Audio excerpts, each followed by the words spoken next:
CDXG, fertilización in vitro. ¿Qué tal amigos? Mi nombre es Rodolfo Canseco Sedano y es un placer saludarles nuevamente desde el CDXG, fertilización in vitro, aquí en el puerto de Veracruz. En esta ocasión quiero tocar un tema que muchas parejas están interesadas. Nos abordan para ver si podemos determinar el sexo del bebé que ellos desean procrear. Esto se llama sexado, ya sea de semen o de embriones. Primeramente vamos a hablar del sexado de semen. ¿Cómo se lleva a cabo esto? Hay empresas que se dedican en México y en el extranjero a separar los espermatozoides de un eyaculado que van a dar lugar a niñas o a niños. Esto se hace por una técnica que se conoce como citometría de flujo. En términos sencillos, el espermatozoide se tiñe y pasa por un rayo que detecta esa tinción. Cuando hay más tinción es un espermatozoide que va a producir una niña, y cuando hay menos tinción va a ser un espermatozoide que va a producir un niño. Y el aparato que hace esta técnica separa los espermatozoides para niño o para niña. Esta técnica no es 100% eficiente.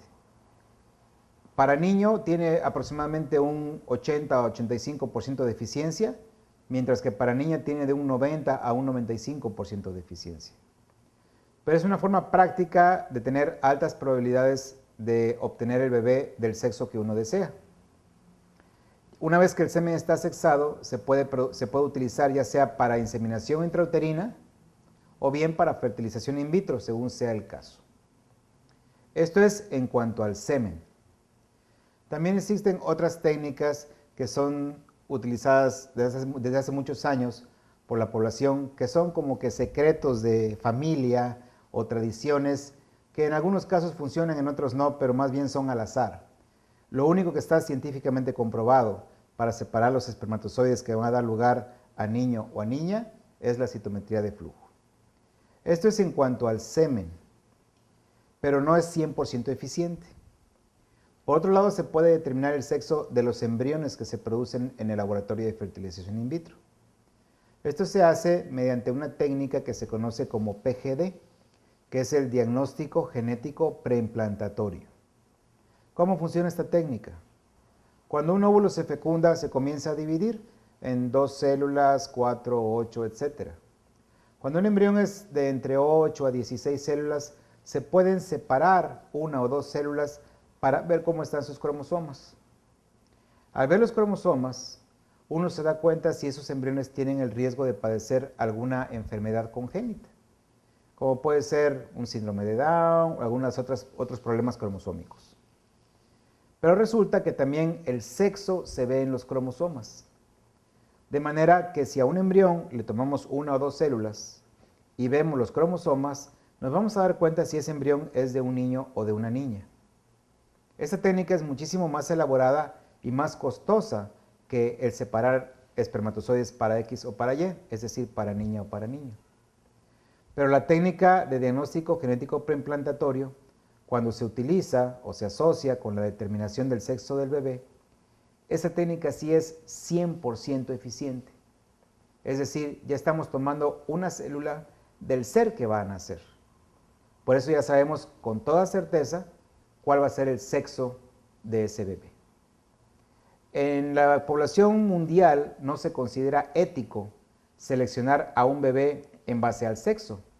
Se puede considerar que estamos discriminando para niño o para niña.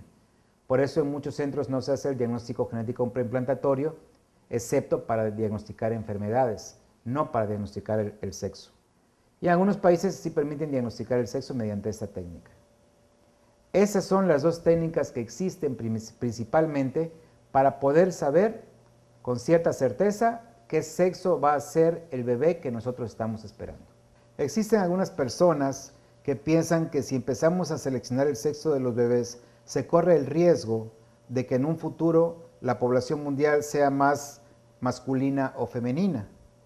Sin embargo, eso no es necesariamente cierto, porque algunas encuestas han determinado que si un matrimonio desea un bebé niña, obviamente es porque ya tiene un bebé niño, y viceversa. De manera que al revés, puede ser que se estandarice o se iguale más el sexo de la población a un 50% y 50%. De manera que no hay peligro de temer que porque se puede determinar el sexo de un bebé, se vaya a cargar más la población hacia masculino o femenino. Bueno amigos, ese es el tema que creemos que es interesante y que queríamos tocar el día de hoy. Les recordamos que el CDXG Fertilización In Vitro se encuentra en la calle de Grijalva, número 174, en el fraccionamiento Reforma, entre las calles de Colón y Washington. Nuestros teléfonos son el 937-6797 y el 935-5629. Saludos y hasta la próxima. CDXG, fertilización in vitro.